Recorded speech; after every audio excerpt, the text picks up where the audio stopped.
After 2 years of promises, they gave my promotion to the worst person on the team. So I left and let them sink. I've been working at this marketing company as a graphic designer for about 3 or 4 years. When I first joined, our team was tiny, just 3 of us, including my team lead, who was an absolute legend.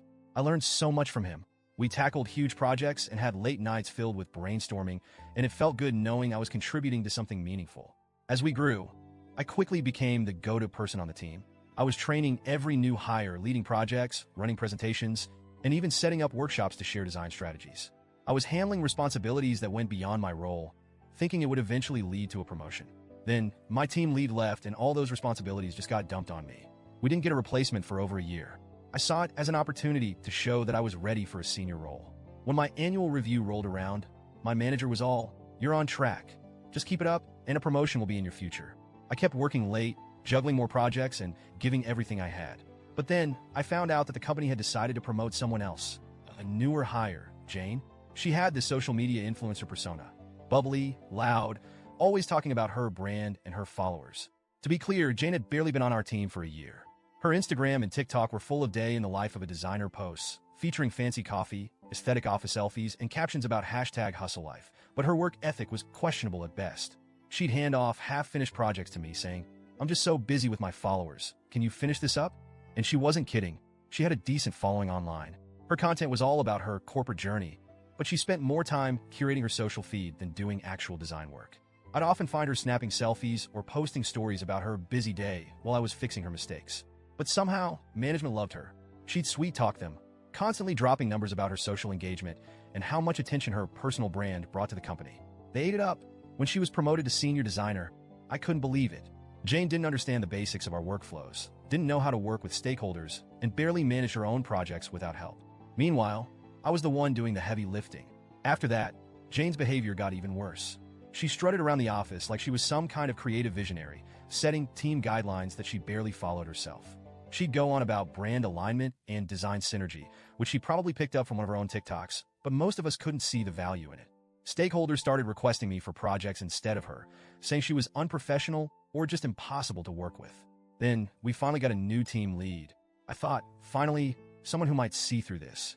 I put together a portfolio of everything I'd been handling: projects, trainings, client feedback, the whole package.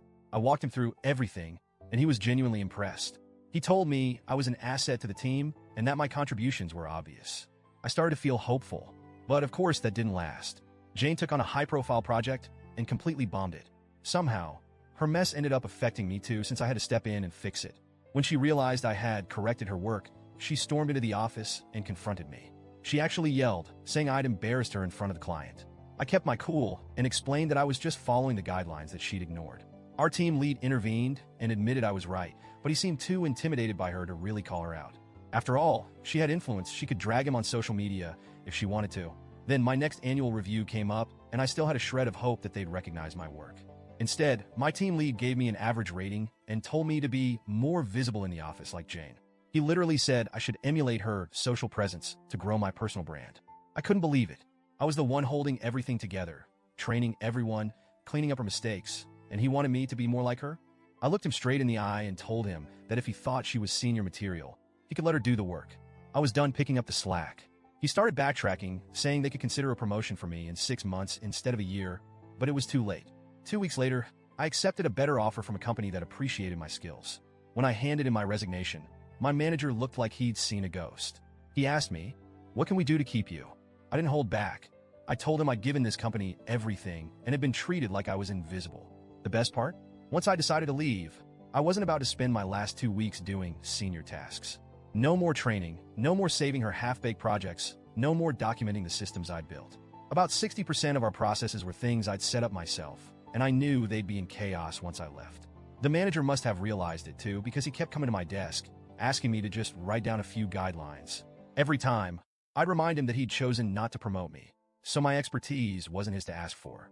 On my last day, as I handed him my badge, I felt like I was finally free. Jane may still be posting corporate hustle selfies, but I don't have to pretend to respect it anymore. And now, I'm at a job where my work is actually appreciated. Looking back, I hope my old manager learned a lesson. Maybe he'll realize what happens when you ignore someone's loyalty and hard work in favor of a social media persona. If not, well, it's not my problem anymore.